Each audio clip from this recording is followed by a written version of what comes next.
Alabamians will decide today who will come out on top. WVTM 13's John Papke is in Montgomery right now with Governor Ivey's camp. John, what's the energy like over there? Well, let me tell you, we're outside the Renaissance Hotel here in downtown Birmingham, where Governor Kay Ivey's election watch party will kick off in just a couple of hours. Her campaign says while they're confident, they're not taking anything for granted. Now, earlier this morning, Ivey voted at Montgomery's Huntington College around 9:30. She also made a stop in Mountain Brook to greet voters around lunchtime today. Now, the Wilcox County native's political career stretches back to 2002 when she was first elected state treasurer. She has also served 2 terms as lieutenant governor before becoming governor when Robert Bentley resigned in April 2017. Since launching her campaign last summer, Ivey has spent $7 million on this race. That is almost 3 times as much as her opponent, Walt Maddox. When she made her last campaign stop in Birmingham last night, I asked her what separated her from the Tuscaloosa mayor. I just serve the people and work hard and give people what they want and need, which is jobs and better education and opportunities to take better care of their families.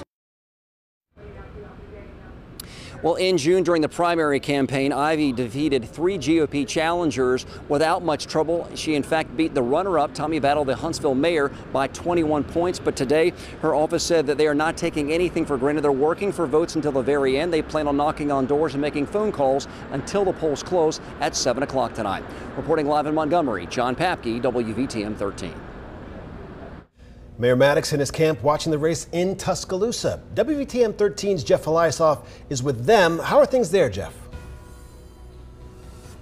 All right, well, right behind me, you may be able to see the candidate doing some interviews. We were able to talk to him just a little bit earlier. We also have some video of him voting today. Let's take a look at that. He and his family voted at the Phelps Center not far away in Tuscaloosa, his hometown.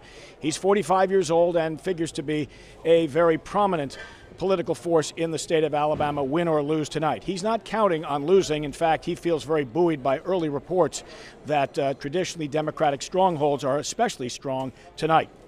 He's running really on a 3-legged stool, one against corruption in Montgomery, expanding Medicaid to help rural folks especially, and the real hot-button issue of late. Let's listen to him talk about the need for an establishment of an education lottery. Other states are moving far ahead of us, and they've used lottery proceeds to do it. It's time we do that in Alabama. I've said from the very beginning, this election is about the future. When you go vote today, think about the future of Alabama and where do we want to be? Do we want to rise above being at or near the bottom in everything that matters? I believe we do. Well, you're looking at the candidate right now. He promised to be here at 5 o'clock, and he says Governor Ivey didn't debate him, but there's no debate about how much work he's done, how much sweat equity he's built up over the past few weeks, logging 33,000 miles just on the road, not including flights during this campaign. We'll be watching all night. Live in Tuscaloosa, Jeff Eliasoff, WVTM 13.